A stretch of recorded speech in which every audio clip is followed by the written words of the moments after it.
A partir de este momento y por una hora, Radio Cultura presenta Sendero de Escritores, un programa de la Sociedad Argentina de Escritores, creado por el doctor Antonio Las Heras, conducido por el editor y escritor Daniel Ripoll. Y hoy sí, ahora estamos con nuestro amigo Carlos Penela, autor del libro Soliloquio del Desvelo. ¿Cómo estás, Carlos? ¿Qué tal? La verdad que muy bien y muy agradecido por la invitación y muy cómodo de estar acá con vos y en la casa. Qué lindo. Bueno, yo también me siento muy cómodo porque cumplo rigurosamente con algo que vos sabés que no se hace en muchas redacciones de Vieja Data y de las nuevas, que es hablar sobre libros sin haberlos leído. Es muy común que se tome la parte de atrás de los libros en o la solapan. O la solapan. Perspectivas del pensar o del sentir hablan de tentar a los lectores de Soliloquio del Desvelo. Como diría de nuevo Neruda, confieso que he leído. He leído de Carlos Penela, no toda su obra, pero sí este libro que me ha llenado de gusto y de placer por cosas que le dije antes, pero que puedo volver a repetir. Y lo voy a decir brevemente porque lo demás lo va a comentar él. He dicho que he comprobado que este poemario, breve pero intensísimo, que tiene un idioma culto, hay que decirlo, en estos momentos tener un idioma culto donde la novedad pasa por la transgresión de la gramática y aún de las palabras inesperadas.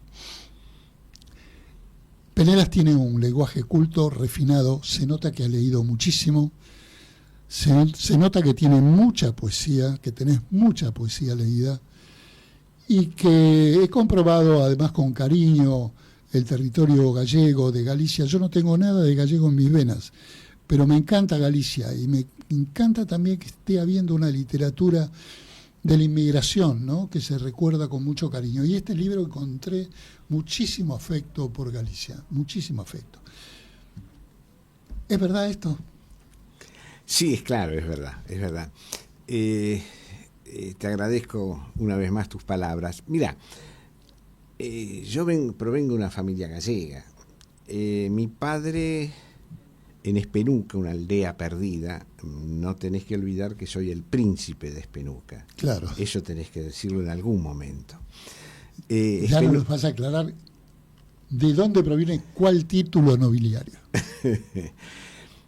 Espenuca es una aldea cerca de Coirós, cerca de Betanzos, muy pocas casas. Betanzos es esa ciudad muy de piedra. No, sí, Betanzos es, bueno, ahí se armaban los caballeros medievales. Claro, la conozco. Sí, es bueno, la historia es muy larga y no me quiero perder.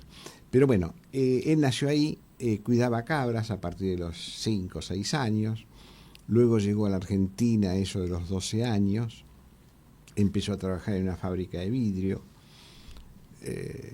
hizo 2 años allá en Galicia con un cura de aldea que le enseñaba a los chicos a veces a leer y escribir, que además enseñaba cuando podía, porque el cura cada tanto tenía un hijo, entonces lo mandaba, cosa que era bastante habitual. Claro, entonces lo mandaban de pronto a Madrid, y cuando lo mandaban a Madrid ya nadie leía ni nada. Cuando volvía, porque si no la gente no iba con otro, bueno, seguía con él. Ahí entonces empezó a leer, a conocer obreros que eran socialistas, anarquistas, y le daban... Otra de tus especialidades. Sí, claro. El anarquismo gallego. Sí. Y entonces, ¿qué es lo que ocurre? Ahí la persona que ustedes ven pasar por acá es nuestra productora Viviana del Río. Gracias. Sí, gracias, Viviana. Entonces, resulta que, claro, no le daban Harry Potter, le daban de entrada a leer Bakunin, Proudhon, Víctor Hugo, Stendhal. Salían, ¿no?, chicos libertarios de ahí, claro. Anarco-libertarios. Sí, pero además las lecturas esas, ¿no? Luego empieza, por supuesto, con Galdós, Quijote, etcétera, claro, etcétera. Para abreviar, vengo de una familia gallega. Mi padre hablaba con las tías, es decir, mis tías, en gallego. Era una familia donde la zarzuela, en fin, todo lo que era español estaba muy arraigado, particularmente lo gallego. Así que bueno, eso tuvo una incidencia muy grande también en mi formación, ¿no? Porque yo era chico y ya escuchaba hablar de Rosalía de Castro, de la Condesa Pardo Bazán, Claro. de Maruja Mayo, en fin, de grandes mujeres de la historia, ¿no? Y Pondal, en fin, una cantidad de escritores. Pardo Bazán tiene una estatua, un busto en el centro gallego. La Sí, entrada del claro, centro. sí. La vi los otros días. Es uno de los grandes, bueno. Y entonces todo eso se fue conformando, no solamente con la lectura, porque ¿qué pasa? Mi hermano mayor, Roberto, era amante de la ópera, sobre todo de la ópera alemana. Ah, refinadísimo. Sí, Wagner, etcétera. Él decía que la ópera italiana no. Es igual que Antonio Banderas, que dice que él escuchó ópera toda la vida hasta que escuchó Wagner y vio que era otra cosa. Claro. Después mi hermana Raquel me llevó a la pintura, yo era chico y me llevaba al Museo de Bellas Artes, conocí muchos pintores, etcétera. Hice algunos cursos de pintura, de dibujo, no porque quisiera ser dibujante, sino porque uno tenía que aprender y ver, y en la medida que para ver hay que saber, decía alguien. Luego mi hermano Fernando se Para ver hay que saber. Para ver hay que saber, sí. Y para leer también. Claro. Si no, no se entiende. Por eso cuando muchos libros que salen irrumpen con ciertas cosas, irrumpen porque no saben hacer otra cosa. Este es el otro problema. Yo muchas veces le pongo el ejemplo de Picasso. Sí, Picasso hacía los garabatos garabatos entre comillas, ¿no? Pero primero fíjese lo que dibujó a los 18 años. Claro. Entonces después puede romper todo Picasso, como Dalí, etcétera. Bueno. Sí, hay mucha gente que no lo entendió, como a Picasso, como la famosa anécdota del hombre prestigioso que le hace un retrato y le dice, pero no soy yo.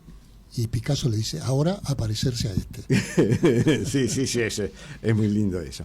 Bueno, mi hermano Fernando fundamentalmente se dedicó a dos cosas. Bueno, escribía, leía, todos leían aparte, todos leían. Claro. Pero estoy hablando preferencias. Sí. Pintura, música, etcétera. Mi hermano, el cine y el jazz. Entonces, todo eso, como yo era el menor de todos, iba recibiendo, además lo recibía pedagógicamente, es decir, me decían, no seas bruto, tenés que leer a fulano. No seas burro, tenés que conocer la pintura de Mengano. ¿Me explico? Bien. Y después mi hermana Coca es la que me enseñaba desde el punto de vista gramatical de la lectura. Ah, bien. ¿No? Entonces, todo eso en un mundo, ya te digo... Te hago una pregunta Sí. a propósito de esto. Todos estos hermanos cultos, refinados, tal cual lo enumeraste, fueron incentivados por sus padres, por tus padres. Sí, vos sabés que hay una cosa que es muy interesante.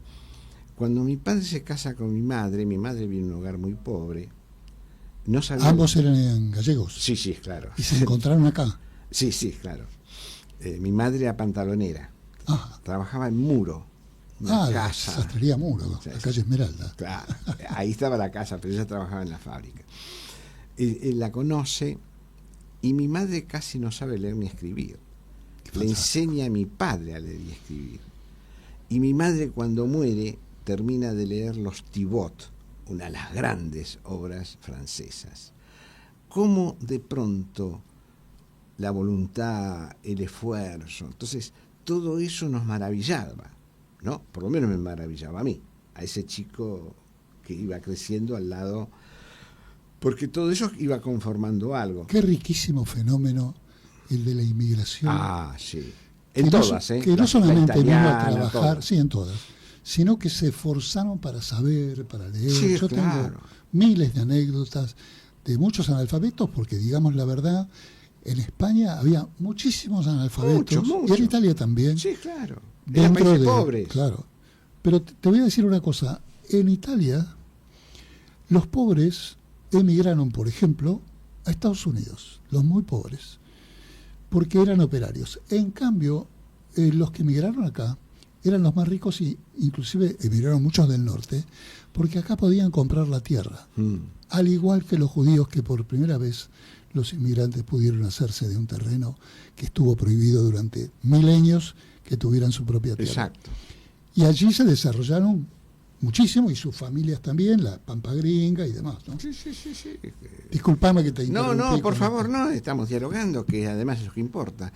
En Entre Ríos, bueno, entonces todo eso fue conformando un plan. Vos imaginate que yo a los 6, 7 años ya empezaba a leer, por supuesto, textos infantiles, pero también me iban leyendo otras cosas. Entonces, de pronto me hablaban de Antonio Machado, generalmente autores españoles, ¿no? Y empezaba a ver después ya a los 12, 13 años autores argentinos, ¿no? ¿Estás hablando de los años 60, 64? No, te estoy hablando bordeando los 60, los Ajá. años 50 sobre el final. Yo tenía en ese momento unos 12, 13 años más o menos. Entonces ahí de pronto venía Juan Ramón Jiménez, pero junto con Juan Ramón Jiménez venía Roberto Bar. Bien. Entonces uno iba mezclando. Un poco de agua y un poco de aceite en ese caso. Sí, pero lo que quiero decir, todo Sí, eso. claro. O, por ejemplo, venía mi hermano mayor y dice, no pierdas tiempo con esto. ¿Te acordás de cuál? Me acuerdo de Pío algunos Baroja, por autores. ejemplo. No, Pío Baroja no. ¿Azorín? No, Azorín lo he dado muchas veces en clases, Azorín. No, Azorín. Porque hay mucha gente que lo odia. No, Azorín es un maestro de la lengua. Es uno de mis maestros. No, es para un maestro. escribir. No aprendí mucho, pero No, es un mis maestro del lenguaje. No, Azorín, claro. Mi padre me hablaba de Galdós, etcétera, Claro. etcétera. Pero después empieza a aparecer Sábato, empieza a aparecer Borges, ¿no? Y todo eso iba conformando a este muchacho de lecturas, que iba manejándose bastante bien. Yo jugaba bien al fútbol. Perdóname, te hago un GPS. Sí, Ese muchacho que estaba formándose, pasando de la generación del 98 de los españoles al Sábato, al Art, sí. ¿en qué barrio vivía? Bueno, primero viví en Suipacha y Viamonte. Ah, eres un céntrico absoluto. Sí. Yo el resto no conozco. Mi madre lloró cuando nos mudamos a Viamonte y Callao, porque dijo, nos vamos del centro y Nos vamos a los extramuros. Exacto, porque claro, hay que ubicarse en el centro. Pues imagínate, mi padre tenía además en ese momento un negocio de lencería fina a medida. Ah, bien. En la esquina estaba la Orquídea, a media Ah, cuadra sí, estaba recuerdo. Maple. Claro, Maple. Enfrente estaba Maison Savery, franceses, cultísimos, judíos. Por primera vez tomé té en porcelana azul, que lo servía la madre de este amigo, Enrique. El padre, Vos eras amigo del hijo de esa pareja. de ese matrimonio. De ese matrimonio. Sí, amigo, porque éramos Vecinos. Éramos vecinos y además íbamos al mismo colegio. Bueno, por allí nació Borges también. Claro, sí. Ya Yo- es un barrio de nacientes literatos. bueno, la Plaza Dorrego, ahí nomás. Sí. Y mi madre, ya te digo, lloraba cuando nos íbamos del centro y nos desubicamos, porque todo lo otro... No, te hacía esa pregunta, porque tiene un GPS de ubicación, pero tenía en la manga otra pregunta posterior, que era que supongo que a los 15 o 16 ya andabas solo por ahí y tenías las librerías de Corrientes muy todas. cerca. Sí, me conocían todos. Sí. Porque imagínate que para un chico del suburbio No, claro. o del interior, esta cantidad de librerías... Yo he estado en diferentes redacciones en diversos países del mundo, pero recuerdo una pregunta que me hizo un periodista en España y me dijo con asombro, ¿es verdad que las librerías en Buenos Aires están abiertas las 24 horas? No era cierto, porque a la noche cierran, pero yo le dije que sí. Está muy bien. Sí, ¿cómo iba a derrumbar ese mito? Claro, porque además, ¿qué es lo que ocurre? Por ejemplo, mi hermano Roberto compraba en Casa Pardo, Ah, la librería. sí, Pardo. claro. Y todos íbamos, uno se iba haciendo. Yo compraba, me acuerdo, los libros en librería Recio, una librería estupenda que estaba sobre la calle Callao antes de llegar a Tucumán. Y después vino Hernández, bueno, una cantidad de otras librerías. Pero todo esto, además, se juntaba, a esto iba. Mi padre, como buen gallego, era hincha independiente. Porque, ¿qué pasa? Yo casualmente nací en Avellaneda. Ah, Yo nací en Avellaneda. el Club de los Gallegos, yo soy independiente. El Club de los Gallegos. Sí. Claro. Toda mi familia es independiente. Entonces, los domingos generalmente íbamos a la cancha a ver a Independiente. Ahí después me hicieron socio de Gimnasia Esgrima, empecé a jugar al fútbol en Gimnasia Esgrima. Me probé en Argentino Junior, estaba en la quinta Argentino Junior. Bueno, inside derecho. Sos un argentino hecho y derecho. Inside derecho. Muy bien. Y entonces me decían, cuando vayas a jugar al fútbol no hables de literatura. Y yo, cuando iba a jugar al fútbol, hablaba de fútbol. Esas lecciones eran interesantes porque sabías que no tenías que mezclar ciertas cosas y además tener ámbitos de conversación. Bien, por supuesto, cuando me habían mandado después 2 citaciones a Argentina Junior, pero mi hermana Raquel, que fue mi madre, murió cuando yo tenía 12, 13 años, mi hermana Raquel, que fue una especie de madre, de hermana tutelar, a los 21 me dijo, te rompí 2 citaciones de este club para que fueras a jugar. ¿Y qué aspiraba? ¿A qué aspiraba que hicieras? Pero vos fíjate cómo estás escribiendo. ¿No? Interrumpo un segundito. Por favor. Estamos charlando con Carlos Penelas, el autor de este libro maravilloso, Soliloquio del Desvelo, que luego de esta pausa nos va a comentar a qué se debe este título. Yo sé que es uno de los poemas que tiene adentro, pero bueno, quiero que él nos lo explique. A la que pertenece este programa. Pero hoy estamos con Carlos Penela, que realmente se necesita más de un programa para conocer no su historia, sino su punto de vista sobre la poesía, el escribir y demás. Pero yo quisiera que él me hablara también de cómo un poeta y un escritor llega, porque yo estuve diciendo al principio que se notaba que tu libro tenía mucho leído, tenía muchos maestros incorporados, pero ¿cuáles fueron esos autores, esos maestros vivos que te fueron guiando? En realidad, yo diría que fueron muchos, desde distintos ángulos. En el profesor en letras tuve, por ejemplo, a Germán Orduna como profesor de literatura medieval española, que me guió en lecturas y en saber leer determinados tipos, sobre todo los romances viejos, etc. No quiero abundar en esto. También el profesor de literatura alemana, donde también la literatura medieval alemana nos daba un mundo determinado de la... Rodolfo Moder, me estoy refiriendo a Rodolfo Moder. Más adelante yo conozco a Lucas Moreno, un muy buen poeta, muy olvidado, publicó muy poco.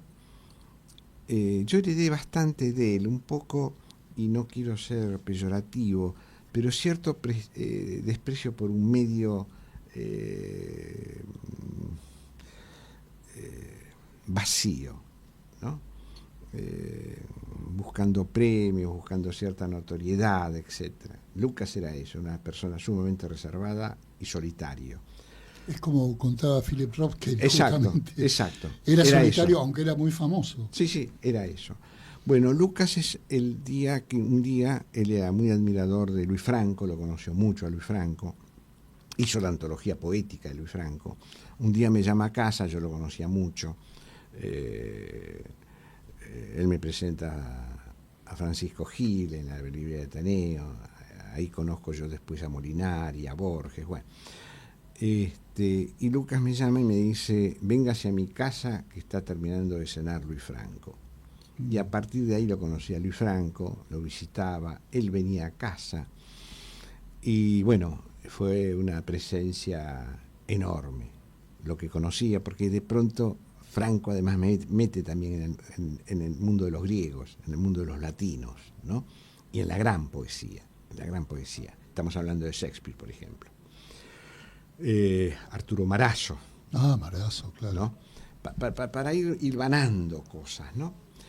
Luego en el Ateneo, casualmente conozco, la anécdota es larga, no la voy a contar, pero fue muy curiosa, donde me lo presenta Francisco Gil, mire, a Molinari, dice, mire, el joven poeta, y Molinari me da la mano con cierta disciplina. Claro. Y entonces yo me iba. Y Francisco le dice, Molinari, Penelas recibe en su casa a Luis Franco. Molinari me mira y dice, discúlpeme, ¿Franco va a su casa? Sí, sí, y yo voy a la de él. Me toma el brazo y le dice, voy a tomar un café con el amigo. Y a partir de ahí es el otro poeta, que además yo lo admiraba porque era un gran poeta. Rocío, mi mujer, fue secretaria de Molinari después. Bueno. Sí, y Héctor Chocchini son palabras mayores, ¿no? La erudición de Chocchini, un hombre que manejaba 5 idiomas, profesor en... Una vez le pregunté, Héctor, gran poeta además, ¿cómo es posible que sea una persona casi desconocida aquí? Entonces me dijo que vayan a Oxford, en Oxford me conocen.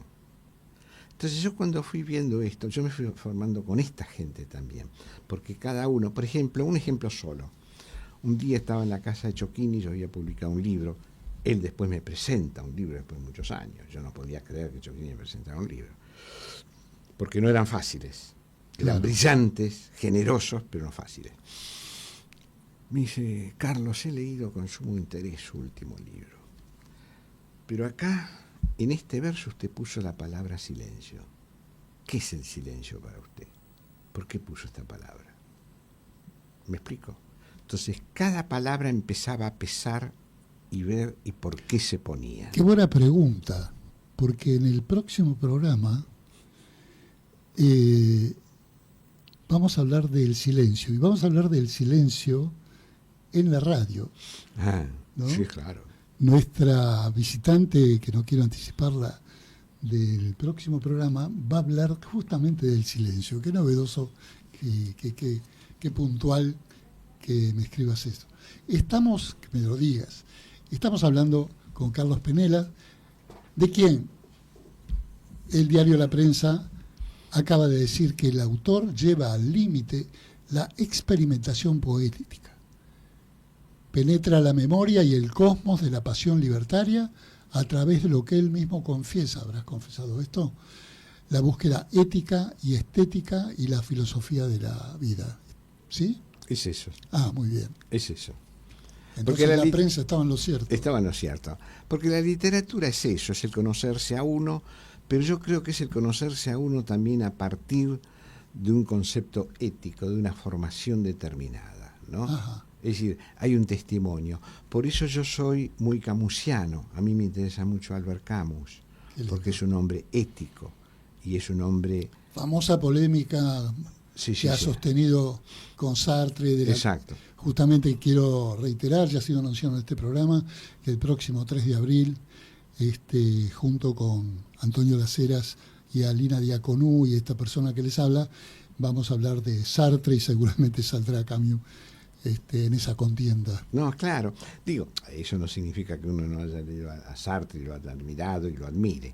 Digo nada más que desde el punto de vista ético me interesaba más la visión de Albert Camus. Pero no importa, pero uno iba formándose entonces con esa literatura medieval, con esa literatura antigua, primitiva, si queremos, en el buen sentido, ¿verdad?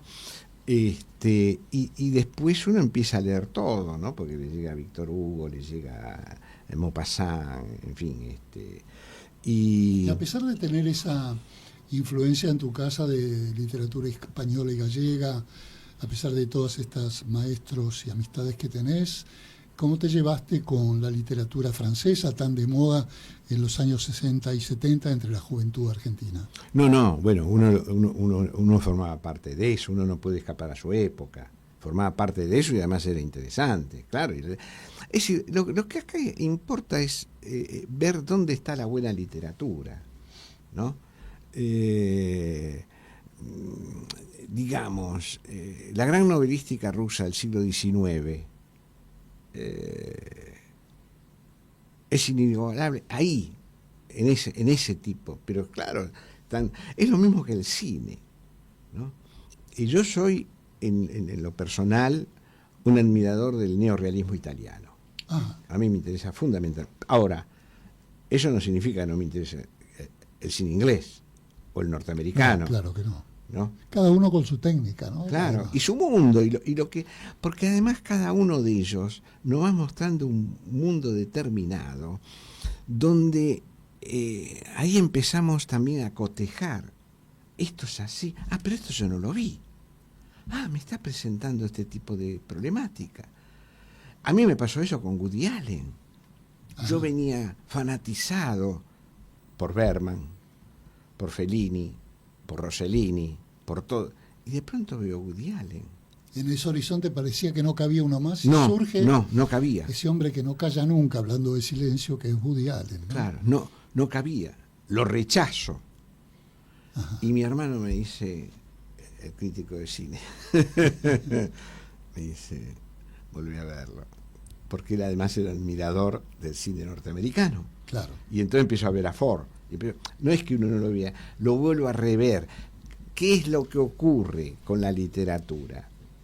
La literatura se tiene que releer. Mi padre, por ejemplo, me decía, mi padre leyó El Quijote mucho mejor que yo. Lo leyó bien. 5 veces. Bien. Primero y segundo tomo. Yo no hice eso. Bueno, me contaste algo de tu madre, sí. Pero también me estás contando de un padre que leyó 5 veces El Quijote, y eso tiene que haber producido en toda la familia tuya, que veo que tus hermanos son leídos, digamos, sí, artistas, tiene que haber sido algo muy importante de la vida de ustedes.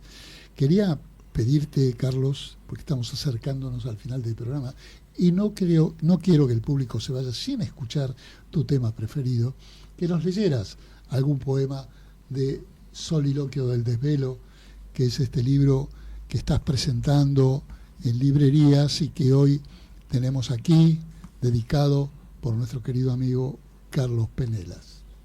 Muchas gracias. ¿Qué nos vas a leer, Carlos? Cásida del Recuerdo. Muy bien. Por fin una Cásida. Nadie escribe Cásida. No, por eso lo pongo además. Muy bien, qué lindo. Claro, el problema no es que nadie lo escriba, tampoco saben qué es. No importa, ese es otro tema. Es un formato maravilloso, como se dice ahora. Me llamaste Will Kane y acaricié tu frente, pero no supe qué decir y callé. Más tarde, con el destello del silencio fui palabra. Comprendí que mi destino era evocar aquellos ojos venturosos, intemporales. Cualquier sueño daría por esa noche, sin casa, en ese viento del mundo que llega hoy en brisa, invisible. Acariciando tu pubis en el insomnio, recordándote, medio desnuda en el balcón, condenado a regresar donde no hay nada. Luego, 2 preguntas del desasosiego. ¿Hasta dónde llegarás sin mí? ¿Quién podrá decir lo retenido? Ese es el poema. Maravillosa Cásida. Hay una anécdota muy chiquitita que es, me llamaste Will Kane. Will Kane es el personaje, el sheriff de A la Hora Señalada. Claro. Entonces pongo porque es claro, si el lector después va a buscar quién era Will Kane, entonces te asocia a La Hora Señalada, pero La Hora Señalada, lo que significó esa película y lo que significó ese personaje, lo ético también. Claro. Entonces, ella en algún momento me llama Will Kane. ¿Y por qué me llama Will Kane? ¿Verdad? Eso no lo digo, porque comienzo con eso. Digo, y acaricié tu frente. Claro. Bueno, Carlos Penelas, una muestra de su maestría al escribir, ya lo halagué con justicia antes de que comenzara el programa, pero para cumplir con nuestro programa nos ha elegido un tema cuyo autor es Herbie Hancock. Vamos a develarlo. El tema es Cantaloupe Island, que es un estándar de jazz del año 1964. Con esto, Carlos, te agradezco tu presencia en el programa Sendero de Escritores y te agradezco que hayas elegido la música con la cual vamos a llegar al encuentro de las 12 con las 0 horas para irnos al día miércoles. Muchas gracias por estar acá. Gracias a vos por la invitación y gracias por tu gentileza. Al contrario.